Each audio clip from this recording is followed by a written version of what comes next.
Ejemplo de cálculo de potencias en corriente alterna. Vamos a realizar este ejemplo y la idea es calcular todas las potencias en el circuito aplicando las diferentes expresiones para tener una idea de la aplicabilidad de todas esas expresiones o fórmulas que tenemos de potencia. En el ejercicio nos dan una fuente de voltaje que alimenta a dos impedancias en paralelo.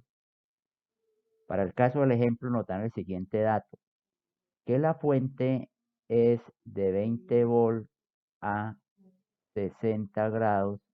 Todo esto son volt y voy a especificar que estamos trabajando con valores eficaces, 20 a 60.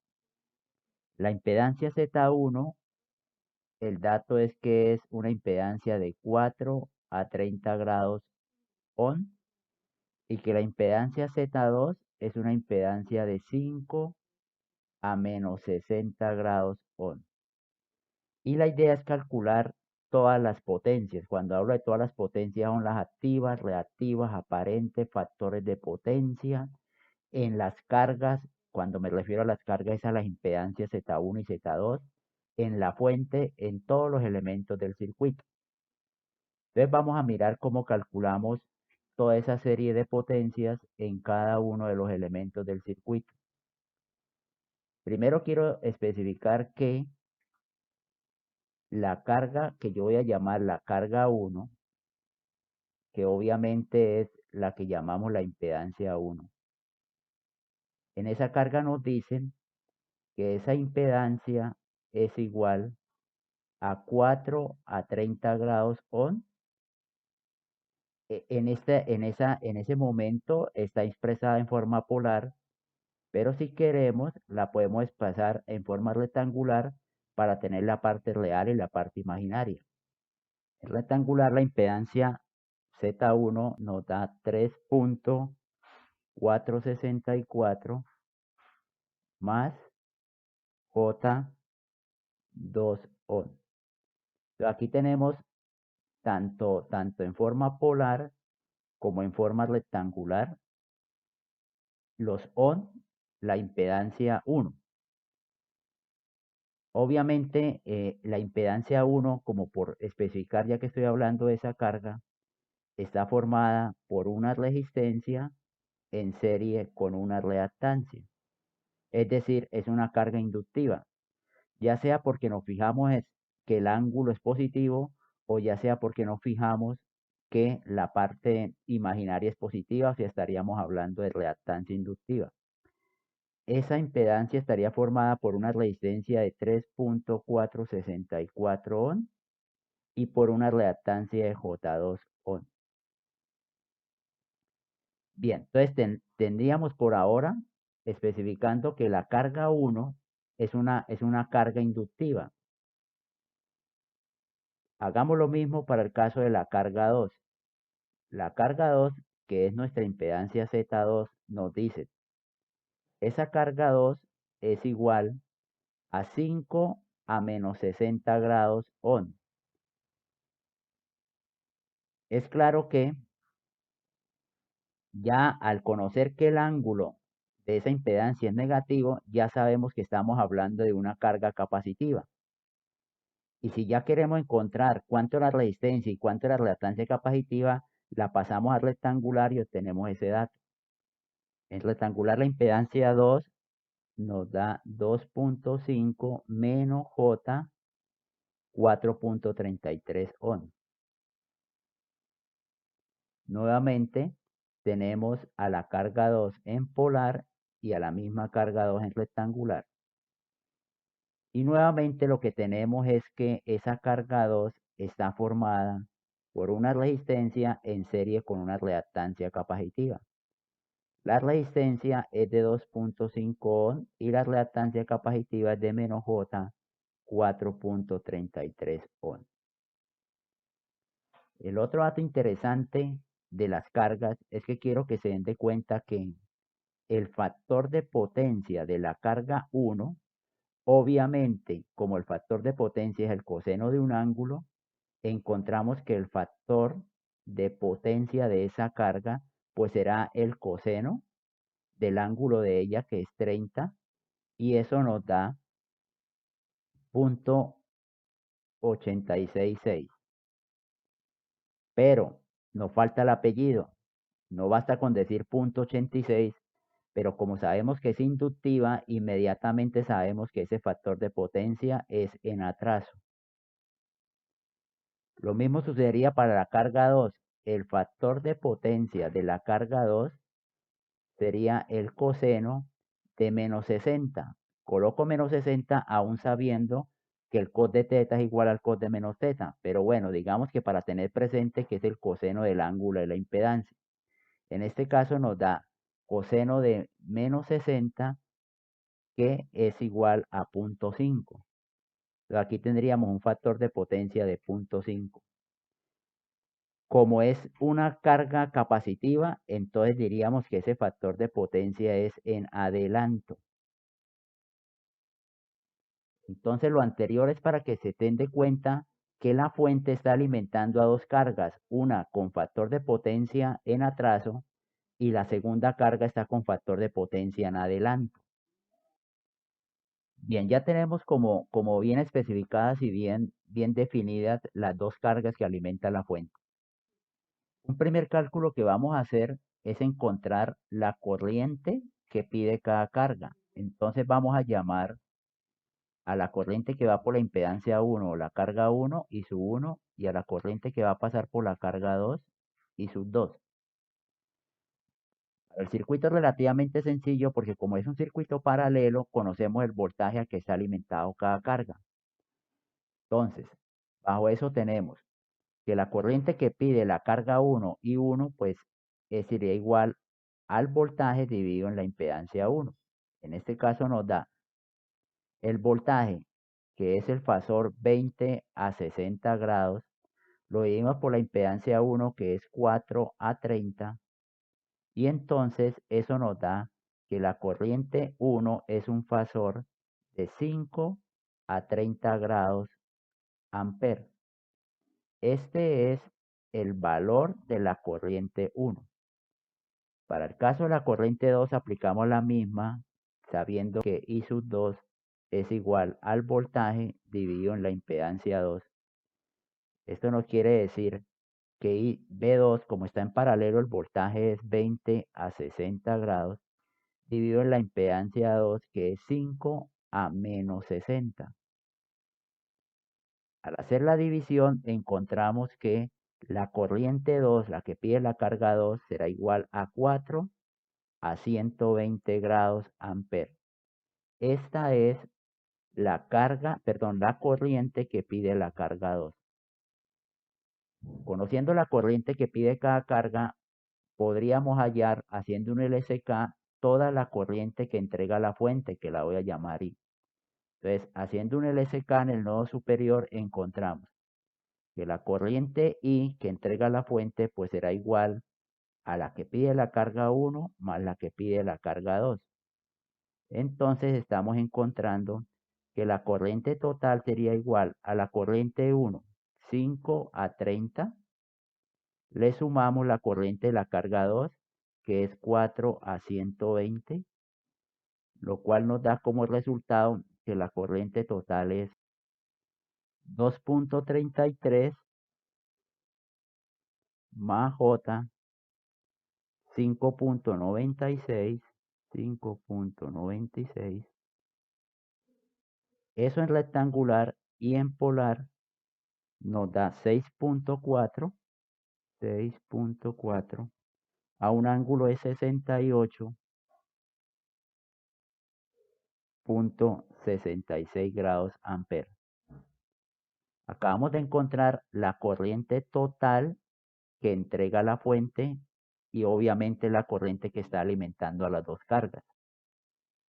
Con estos datos de corrientes por Z1 y por Z2 y la corriente por la fuente, ya podemos encontrar las potencias en las cargas y en la fuente de diferentes maneras. Por ejemplo, la potencia 1, o sea, la potencia activa de la carga 1, Una manera sería utilizar la expresión B por I cos. Recuerden que como estamos trabajando en valores eficaces, todos estos son valores eficaces, son magnitudes y la fórmula no lleva luz medio. Luz medio es para cuando estamos trabajando con valores máximos. Entonces, según esto, como estoy calculando P1, que sería la potencia activa en la carga 1, pues estoy parado en la carga 1, es decir, en la impedancia 1. Entonces, el voltaje sería el voltaje de la impedancia, la corriente de la impedancia y el coseno del ángulo de la impedancia. Como estoy en la carga 1, sería el voltaje. El voltaje es el mismo para todos porque como está en paralelo, entonces el voltaje sería 20 por la corriente, en este caso la corriente que pasa por la impedancia 1, que sería la I1, que sería 5, y por el coseno de un ángulo, ¿el ángulo de quién? Del ángulo de la impedancia. En este caso, como es la impedancia 1, sería el coseno de 30. Esto nos da como resultado que la potencia activa en la carga 1 es 86.6 watts. Esa sería la potencia en la carga 1 activa watts, que obviamente es la potencia que tiene la resistencia o la parte real de esa impedancia.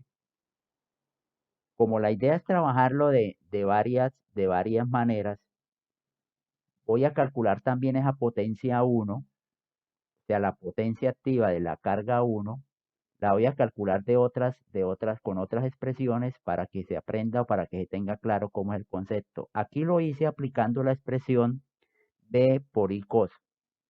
Pero también sabemos que también se podría encontrar como un I cuadrado R. Si aplico esa expresión, sería la potencia en la carga 1 es una corriente al cuadrado. ¿Cuál? La corriente que pasa por esa carga, que en este caso es la I1, entonces sería 5 al cuadrado. Por R, ¿quién es la R? La resistencia de esa impedancia o la parte real de esa impedancia, que por ahí la encontramos y era 3.464. 3.464.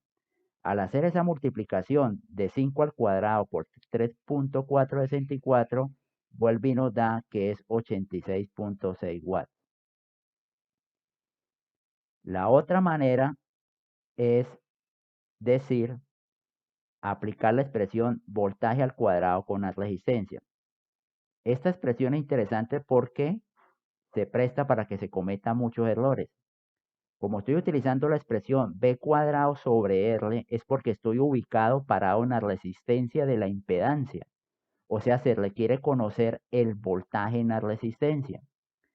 Entonces, el voltaje en la resistencia en este momento no lo tenemos, pero lo podríamos hallar porque el voltaje en la resistencia es simplemente I por R. Entonces, I, la I que pasa por esa impedancia es 5, multiplicado por el valor de la resistencia que es 3.464. Esa expresión hasta ahora es el voltaje. Si la elevamos al cuadrado y la dividimos por el valor de la resistencia, nos daría el B cuadrado sobre R, que bien se podrán dar de cuenta que es la misma expresión anterior. Es decir, esto vuelve a 86.6 watts. Y por último, bueno, o una de las últimas formas es decir que la potencia 1 es simplemente un B por I. Cuando utilizamos únicamente la expresión B por I, ya no sin el cos, si estoy en solo B por I, es porque estoy ubicado en solo la resistencia. O sea, este sería el voltaje en la resistencia por la corriente en la resistencia. El voltaje en la resistencia es 5, que es la corriente, por el valor de la resistencia, que es 3.464. Esta operación por ahora es el voltaje. Si eso lo multiplico por la corriente, que es otro 5, obviamente esto nos da 5 al cuadrado por la resistencia y eso vuelve y nos da 86.6 watts. Entonces, a manera de ejemplo, a manera de ejercicio, lo que he hecho es calcular la misma P1 de diferentes maneras, o sea, con diferentes expresiones para que ustedes tengan claro cómo es que se aplica cada una de ellas. Bien, lo siguiente sería encontrar Q1. Entonces vamos a hacer el ejercicio para encontrar Q1 y con eso poder determinar todas las potencias en la carga 1. Entonces, Q1, ¿quién es Q1? La potencia reactiva de la carga 1. Una forma de encontrar Q1 es B por I, pero ya no por cos, sino por el seno de teta. Recuerden que si es B y cos es P activa was, pero si es B y sen es Q reactiva var. Si aplico esta expresión me queda que la potencia reactiva de la carga 1 es, como se aplica B y sen, es porque se está parado en toda la impedancia. Entonces el voltaje de la impedancia por la corriente de la impedancia por el seno del ángulo de la impedancia. El voltaje de la impedancia es 20, que es el paralelo de todos, por la corriente que pasa por la impedancia, que es 5, y por el seno del ángulo. ¿El ángulo de quién? De la impedancia, que en este caso son 30 grados. Entonces, al hacer esa operación, nos da que la potencia reactiva de la carga 1 es 50, y como es reactiva, la unidad son bar, voltiamper reactivos. Este es el cálculo de la potencia reactiva en la carga 1 utilizando la expresión B y sen. Otra manera es volver a encontrar la potencia reactiva de la carga 1, como por ejemplo 1 al cuadrado, pero por X, por la reactancia. Si lo hago de esa manera es porque estamos parados, ubicados en la reactancia. Entonces Q1 sería la I que pasa por la reactancia, que es la misma I que pasa por la impedancia. Entonces en este caso sería I 5 al cuadrado por la reactancia. Si ustedes recordarán la reactancia de AZ1 nos dio 2 ohm. Entonces vuelve y nos da que Q1 es igual a 50 bar. 50 bar. Bien. La otra, también Q1 puede ser solo un B por un I. Lo que quiero que se percaten es que si solo utilizo B por I sin el sen, es porque estamos ubicados en la reactancia. Estamos ubicados en la reactancia, es el voltaje de la reactancia por la corriente que pasa por la reactancia. El voltaje de la reactancia en este momento no lo tenemos, pero lo podemos encontrar porque sería I por X. I por X me haría el voltaje de X de la reactancia. Entonces, I vale 5 por la X que vale 2. Esto que está en paréntesis es hasta ahora el voltaje. Si ese voltaje lo multiplico por la corriente que es 5, pues obviamente nos da B por I y eso nos da 50 bar. Y la otra es aplicar la expresión de que Q es igual al voltaje al cuadrado dividido en la X. Voltaje al cuadrado sobre la reactancia. Entonces, como es B sobre X, B cuadrado sobre X, es el voltaje de la X. El voltaje de la reactancia, que bien sabemos que es la corriente por el valor de la reactancia, ese es el voltaje. Lo divido al cuadrado, lo divido por la reactancia y esto nos da 50 bar. Entonces, ahí hemos encontrado las potencias reactivas en la carga 1 aplicando diferentes expresiones. B y sen, I cuadrado X, B cuadrado X, B cuadrado sobre X, solo el B por I. Y obviamente cualquiera de ellas nos tiene que dar lo mismo, que es lo que he querido mostrarles aquí en el ejemplo. Cómo nos da los mismos cálculos todos? Entonces, ¿dónde va el ejemplo? Que hemos encontrado la potencia activa y la potencia reactiva en la carga 1, o sea, los watts y los bar de diferentes maneras y diferentes expresiones. Nos falta encontrar, nos falta encontrar la potencia aparente de la carga 1. Entonces, para calcular la potencia aparente de la carga 1, tenemos, tenemos que, ay, Dios, para encontrar la potencia aparente de la carga 1, que llamaríamos S1, una expresión es B por I. Entonces, como estamos ubicados en la carga 1, en la impedancia 1, la potencia aparente simplemente sería igual al voltaje de la impedancia por la corriente de la impedancia. El voltaje de la impedancia es 20 por la corriente que pasa por la impedancia, que es la I1, que vale 5. Entonces nos da que la potencia aparente de la carga 1 serían 100 VA.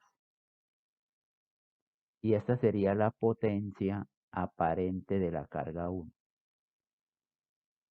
Otra forma, otra expresión para encontrar la potencia aparente sería I al cuadrado por Z. En este caso nos quedaría que la potencia aparente de la carga 1 es I al cuadrado. ¿Cuál I? Pues la corriente que pasa por la carga 1. La corriente que pasa por la carga 1 es 5 por la magnitud de la impedancia de la carga 1, que era, mirando aquí el ejercicio, 4.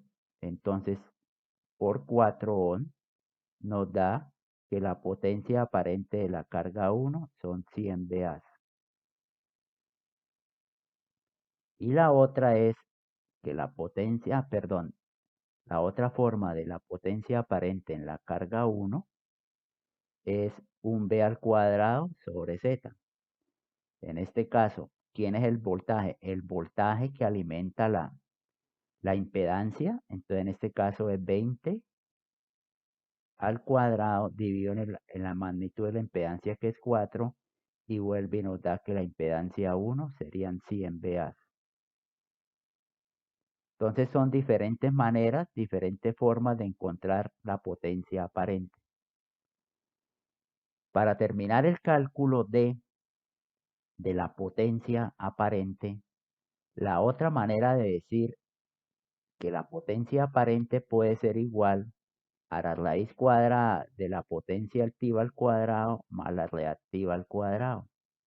Si lo hacemos de esa manera, podemos hallar la potencia aparente conociendo la potencia activa y la potencia reactiva. En este caso, como ya la tenemos calculado, sería 86.6 al cuadrado más la Q1, que era 50 al cuadrado, raíz cuadrada de eso. Entonces, obviamente nos da que la potencia aparente calculada de esa manera también nos da 100 VA. Eso fue encontrando la potencia, conociendo las potencias activas y reactivas. Bien, la otra era haber entrado a calcular la potencia compleja de la carga 1.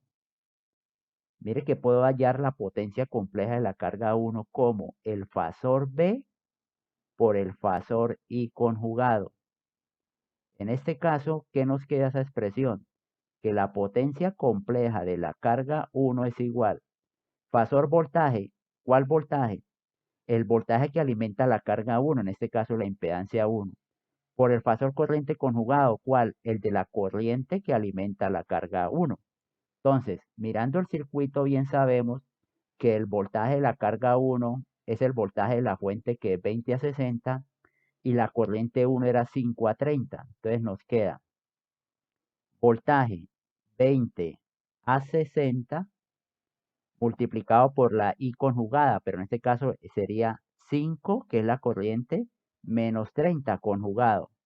Si lo hacemos de esa manera, encontramos que la potencia compleja de la carga 1 es igual a 100 a un ángulo de 30 grados. Todo esto veas. Miren que acabé de hallar la potencia compleja, pero si ustedes recordarán, la magnitud de la potencia compleja es la aparente, que nos comprueba que S1, la aparente, son 100 VA, lo que ya habíamos hallado por otros métodos. También, otro dato importante, la potencia compleja la puedo expresar, aquí está en forma polar, esto sería polar. Y al estar en forma polar, lo que ustedes se acaban de dar de cuenta, es que conocemos la magnitud y conocemos el ángulo. Pero si pasamos eso a rectangular, nos da en rectangular que esa mismo 100 a 30 en polar es 86.6 más, más porque mire que el ángulo es positivo, más J50. Entonces acabamos de encontrar la misma potencia compleja, pero en forma rectangular. ¿Cuál es la ventaja de esa? Que bien sabemos que la parte real de la potencia compleja es la P1, que nos da exactamente igual a la P1 que habíamos hallado, y la parte imaginaria es la potencia reactiva, que es la Q1, que nos coincide con los cálculos previos que habíamos hecho. Entonces, la otra manera de hallar P1, Q1 y S1 pudo haber sido trabajando con la potencia compleja de la forma B por I conjugado, y con eso hallaríamos las tres potencias. Entonces, por ahora hemos calculado las potencias activas, reactivas, aparente, por todas las formas posibles.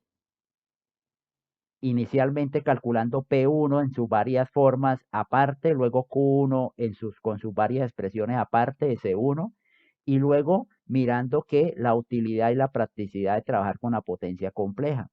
Al trabajar la potencia compleja, si la damos en polar, ahí ya tenemos la aparente, que es la magnitud. Y si la pasamos a rectangular, la parte real sería la activa y la parte imaginaria sería la reactiva. En un siguiente video vamos a calcular las mismas potencias P1, Q1, S1 para la carga 2 y luego para la fuente. Eso lo haremos en un video posterior.